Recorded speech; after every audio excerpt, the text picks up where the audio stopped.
అవును నందిని, శవాల నాటకం ఆడి అందరూ నిన్ను మోసం చేశారు.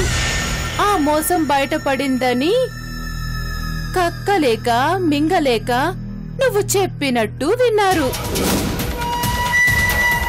ఇప్పుడు అసలు డ్రామా మొదలు పెట్టారు.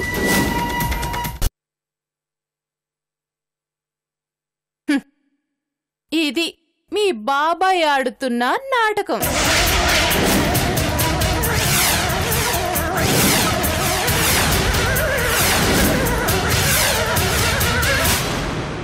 ఇప్పుడు నందినికి కిక్కెక్కింది. రై హరిశ్చంద్ర ప్రసాద్, ఈ మల్లీశ్వరి తలుచుకుంటే విజయ్ చావుని కూడా నీ ఖాతాలోనే వేసి నువ్వే మర్డర్ చేశావని నిన్ను జైల్లో పెట్టించగలను. కానీ దానికింకా టైం ఉంది.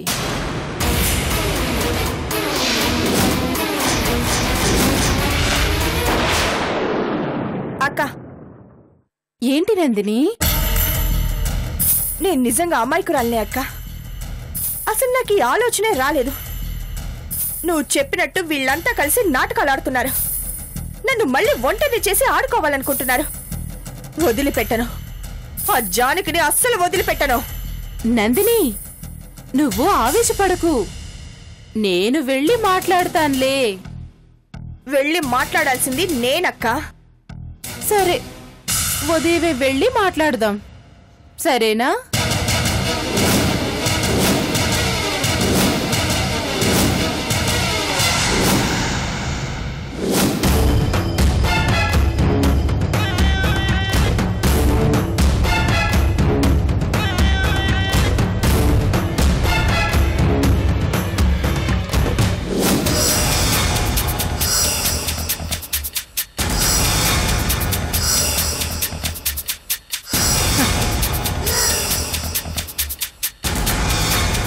హరిశ్చంద్ర ప్రసాద్, రేపు తెల్లవారగానే నీకుంటుంది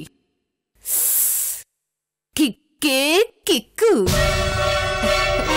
వెయిట్ అండ్ సీ.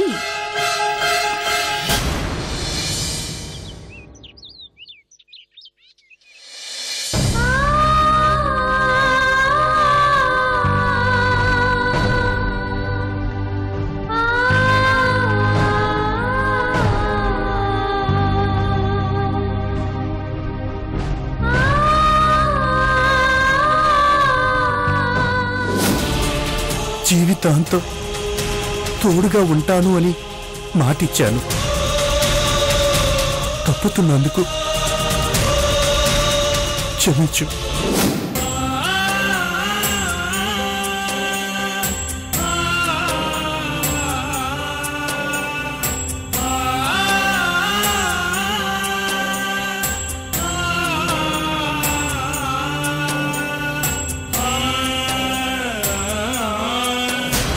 చుట్టుపక్కల అన్ని పోలీస్ స్టేషన్కి విజయ్ ఫోటోలు ఇచ్చి ఇన్ఫర్మేషన్ ఇచ్చాను ప్రవళిక. విజయ్ కనిపించక ఇప్పటికి 2 రోజులైంది. ఫోన్ స్విచ్ ఆఫ్ చేశాడు. నందిని మీద కోపంతో సిటీ వదిలి దూరంగా వెళ్ళిపోతాడేమో. ఒకసారి పేపర్లో వేస్తే ఎలా ఉంటుందో ఆలోచించు హరి. పేపర్లో వేయించడానికి విజయ్ అనే చిన్నపిల్లడా ప్రవళిక? తన వెనక 2 కుటుంబాలున్నాయని తెలీదా? ఆవేశంలో నిర్ణయం తీసుకున్నాడేమో, కానీ ఆలోచిస్తే తానే తిరిగొస్తాడు.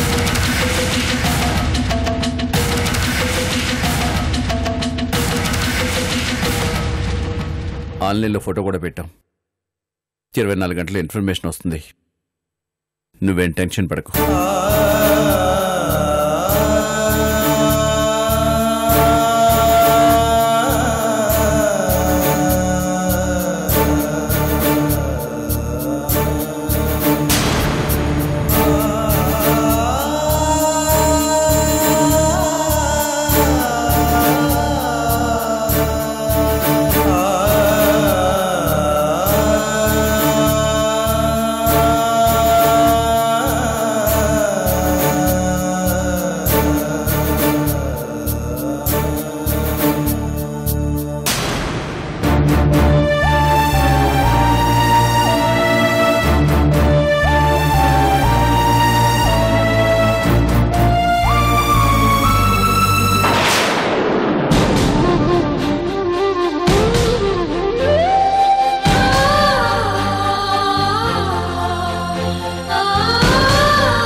తల్లిదండ్రులు చేసిన పాపాలు బిడ్డలకు శాపాలవుతాయంటారు. పోయిన జన్మలో నేను చాలా పాపాలు చేసుంటాను ప్రవళిక. అందుకే నా బిడ్డకి కష్టాలన్నీ వచ్చాయి. అత్తగారింట్లో ఉండే అదృష్టం లేదు. మన కళ్ళ ముందన సంతోషంగా ఉంటుంది అనుకుంటే అది లేదు. జానకి చిన్నప్పుడే పెళ్లి చేసి నా బిడ్డ జీవితాన్ని నేనే నాశనం చేశాను ప్రవళిక.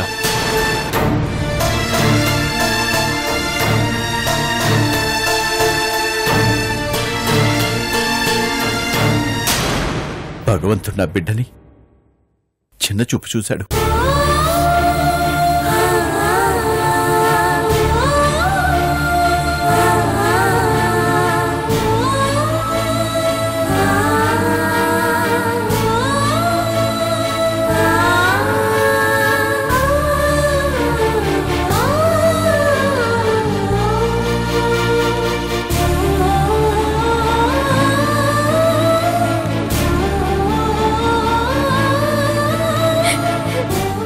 మాట్లాడటం లేదని అలిగి వెళ్ళిపోయావా, లేకపోతే నందిని మీద కోపంతో వెళ్ళిపోయావా? ఏమైనా నువ్వు ఇలా వెళ్ళిపోవడం కరెక్ట్ కాదు విజయ్. ఎక్కడున్నా వెంటనే తిరిగి వచ్చేసాయి.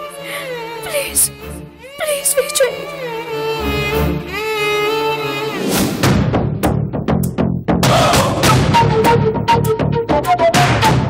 బాబాయ్, పిన్ని,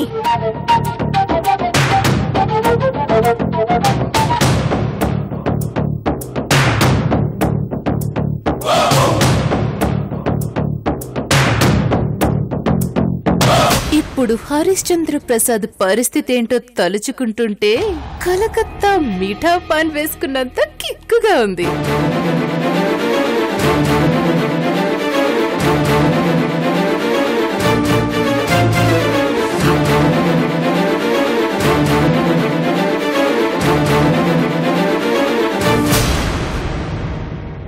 నందిని, ఏంటమ్మా నిలబడే ఉన్నావు? కూర్చో. బాబాయ్, నేను కూర్చోడానికి రాలేదు. మీతో సీరియస్ గా విజయ్ విషయం గురించి మాట్లాడడానికి వచ్చాను. విజయ్ విషయమా? నేను అన్ని ప్రయత్నాలు చేస్తున్నానమ్మా. నువ్వేం టెన్షన్ పడకు. త్వరలో ఇంటికి వస్తాడు. త్వరలో ఇంటికి వస్తాడా? ప్లాన్ ప్రకారం మీరే స్వయంగా బయటికి పంపించాక ఎలా తిరిగి వస్తాడు బాబాయ్?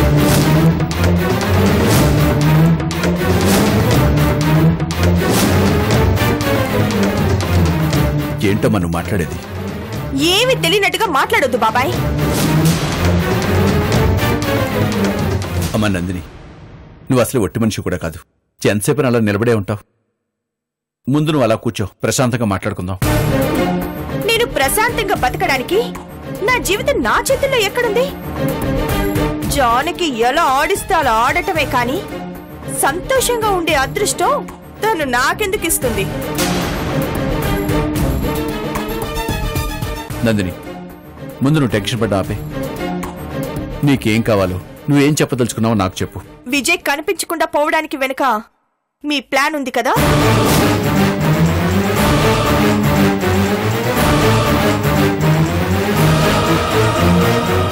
ప్లానా? నాకు అర్థం కాలేదమ్మా. నందిని, నువ్వుండు, నేను చెప్తాను. అవునక్క, ఇలాంటి విషయాలకి నువ్వే కరెక్ట్. చెప్పక్క.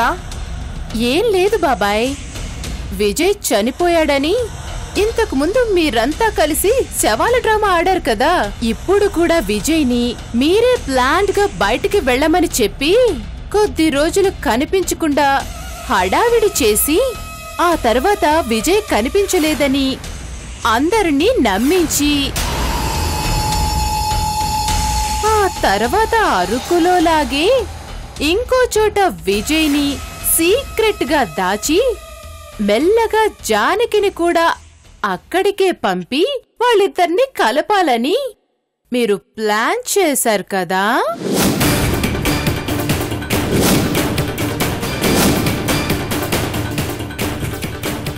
ఏంటమ్మా నువ్వేదేదో ఊహించుకుని మాట్లాడుతున్నావు? ఆహా, ఇవి నా మాటలు కావు బాబాయ్, నందిని మనసులో ఉన్న అనుమానాలు అవడగడానికే వచ్చింది. నా డౌట్ నిజమే కదా బాబాయ్? నేను తనని టార్చర్ పెడుతున్నానని మీ దగ్గరకొచ్చి చెప్పుకున్నాడు. జీవితంలో నందిని మారదు, అలాంటి దానితో నేను ఎన్ని రోజులని సఖ్యతగా ఉండను, దాని కడుపులో ఉన్న బిడ్డ కోసమని ఇంటికి ఆశగా వెళ్తే నాకు నిరాశ ఎదురవుతోంది. నందిని మారదు, నా ప్రేమ నా జీవితం జానకి అని వచ్చి మీ కాళ్ళ దగ్గర పడి ఏడ్చాడు కదా బాబాయ్? లేదమ్మా, అదంతా నీ భ్రమ. అసలు విజయ్ ఇంటికి రాలేదు. ఒకవేళ వచ్చి విజయ్ అలా మాట్లాడినా నేను నచ్చపి నీ దగ్గరిగా పంపిస్తాను. ఏమ్మా, ఈ బాబాయ్ మీద నీకు నమ్మకం లేదా? నమ్మకం పోయింది కాబట్టే డైరెక్ట్ గా వచ్చి మిమ్మల్ని అడుగుతున్నాను బాబాయ్.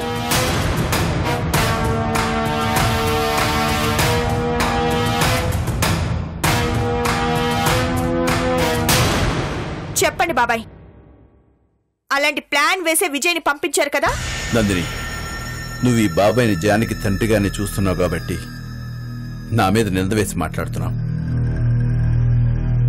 నేనెప్పటికీ అలాంటి పని చేయను. నాకు జానకి కంటే నువ్వే ఎక్కువమ్మా.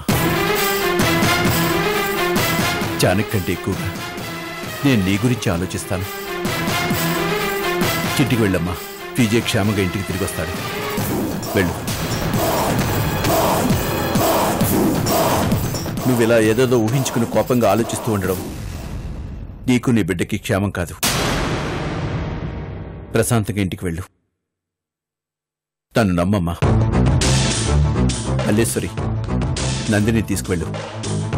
సరే బాబాయ్, మిమ్మల్ని నేను నమ్ముతున్నాను. మీరు ఇలాంటి పని చేయరని నేను నమ్ముతున్నాను. కానీ మీకు తెలియకుండా జానకే ఈ ప్లాన్ చేసిందేమో.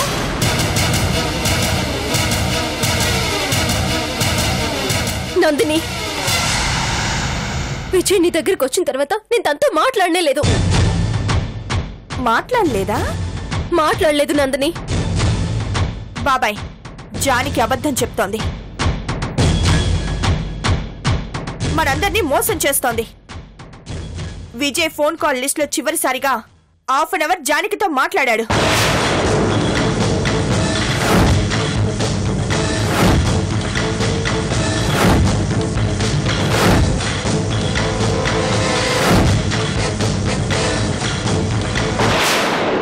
జానకి, నువ్వు విజయ్తో మాట్లాడావా? అడగటం ఎందుకు బాబాయ్? Cell phone call list check చేయండి. జానకి, నువ్వు విజయ్తో మాట్లాడావా? అది నేను ఫోన్ చేయలేదు, తనే ఫోన్ చేశాను.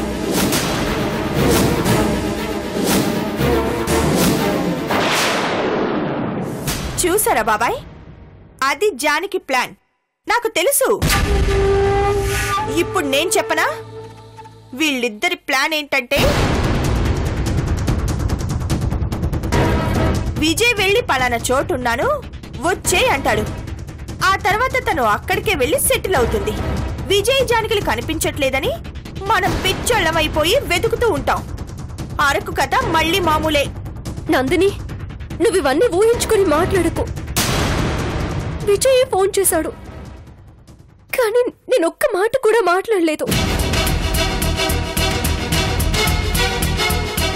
ఓహో, విజయ్ ఫోన్ చేస్తే నువ్వు ఒక్క మాట కూడా మాట్లాడలేదా? ఏ, నువ్వు మాట్లాడకపోయినా విజయ్ మాట్లాడితే విన్నావు కదా, అది చాలు. నాన్న, విజయ్ అలాంటి విషయం ఏమీ మాట్లాడలేదు. తను చాలా డిస్టర్బ్ అయిపోయాడని, ఎక్కడికైనా వెళ్లి ప్రశాంతంగా ఉంటానని మాత్రమే చెప్పాడు. మరి ఆ విషయం మాతో కానీ బాబాయ్తో కానీ ఎందుకు చెప్పలేదు? విజయ్ ఎందుకు ఆపలేదు? తను నిజంగానే వెళ్లిపోతాడని నేను అసలు ఊహించలేదు నందిని. ఏయ్ నోర్మోయ్,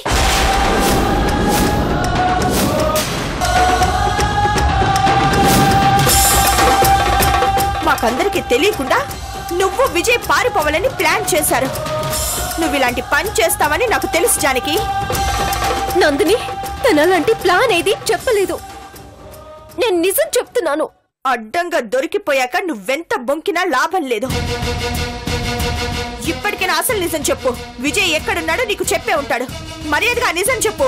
అయ్యో, నాకు తెలియదంటే నమ్మరేంటి? బాబాయ్, తప్పు మీది. ఆ రోజు విజయ్ జానకి ఎలాంటి భార్యాభర్తల బంధం ఉండకూడదు అంటే సరే అన్నారు. జానకి మీ కూతురు కాదు, నేను మీ కూతుర్ని అంటే సరే అన్నారు. మరి ఈ రోజు మీ ఇంట్లో ఎందుకుంది బాబాయ్?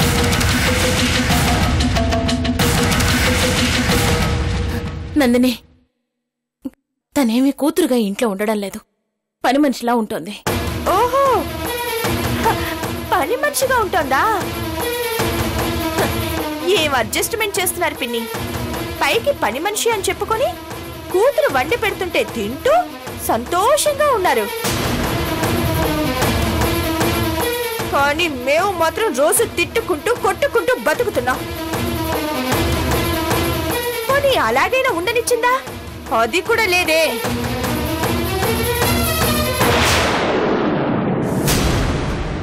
ఏమి తెలియనట్టు మొహం పెడితే వదిలేస్తాననుకున్నావా?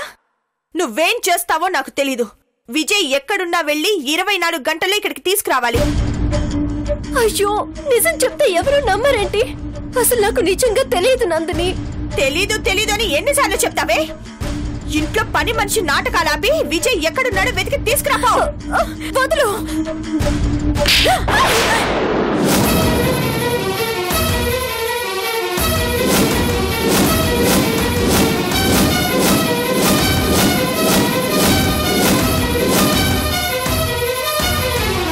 బయటికి వెళ్ళి ఎక్కడున్నాడో వెతికి తీసుకురాపో. వెళ్ళు.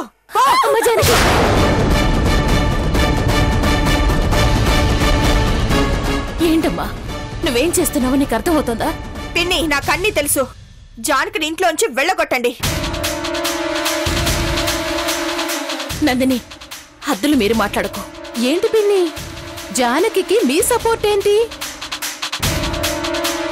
అంటే మీరు కూడా జానకి ప్లాన్ లో భాగమా? మల్లీశ్వరి, ఇప్పటికే నందిని చాలా ఎక్కువగా మాట్లాడుతుంది. నాకన్నీ తెలుసు. ముందు నందిని తీసుకుని మర్యాదగా నువ్వు బయటకెళ్ళు. పిన్ని, ముందు దాన్ని బయటకు వెళ్ళగొడతారా లేదా? నందిని, నందిని,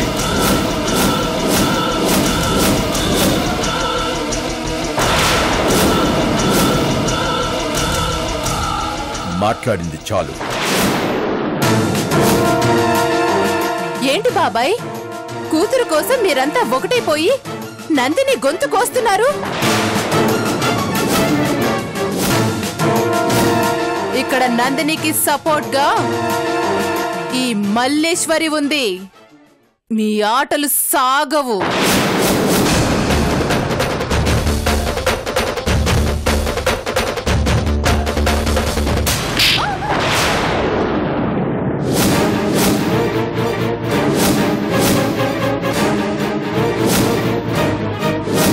బాబాయ్, నువ్వు మాట్లాడకు.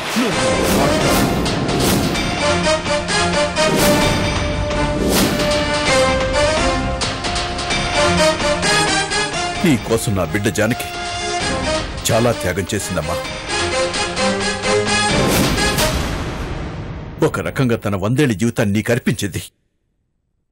అది నువ్వు అర్థం చేసుకోలేదు.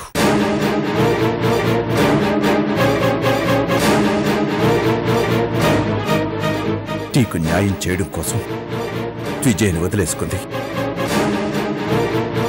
అత్తవారింటికి దూరమైంది. కన్నవారింట్లో పని మనిషిగా మారింది. నీ బిడ్డ కోసం నువ్వు విజయ్ క్షేమంగా ఉండడం కోసం తన ఈ కష్టాలన్నీ భరిస్తూ వస్తుంది. ఇవన్నీ నీకు అర్థం కావడం లేదా?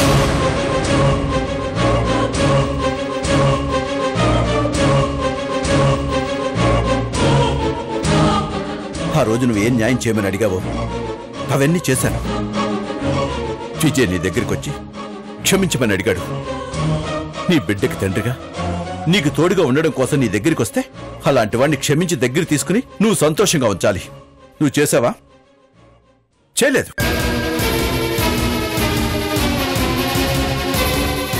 భార్యాభర్తల్లో ఎవరు తప్పు చేసినా క్షమించుకోవాలి. అప్పుడే ఇద్దరు సంతోషంగా ఉంటారు. కానీ నువ్వు చేసిందేంటి, చేస్తున్నదేంటి?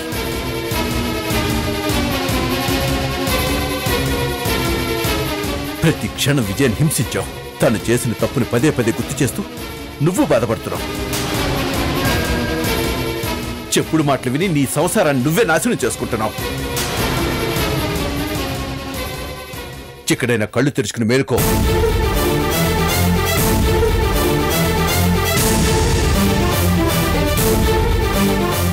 విజయ్ వెళ్ళిపోవడానికి జానికి ఎటువంటి సంబంధం లేదు. ఒకవేళ అలాంటి ప్లాన్ చేసున్నా నా జానికి వెళ్ళదు.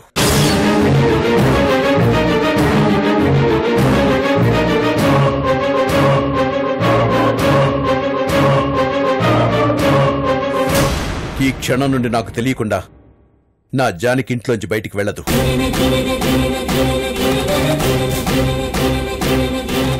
నువ్వు చెప్పినట్టుగా అలాంటి ప్లాన్ విజయ్ ఏమన్నా అనుకునుంటే జానికి వెళ్ళకపోతే విజయ్ ఖచ్చితంగా వెనక్కి తిరిగి వస్తాడు. ఒకవేళ రాకపోతే 1 రోజు 2 రోజులు వారం రోజులు చూస్తాను. ఆ తర్వాత కూడా విజయ్ రాకపోతే తనకేదైనా ప్రమాదం జరుగుంటే చెవ్వన్ని వదిలిపెట్ట.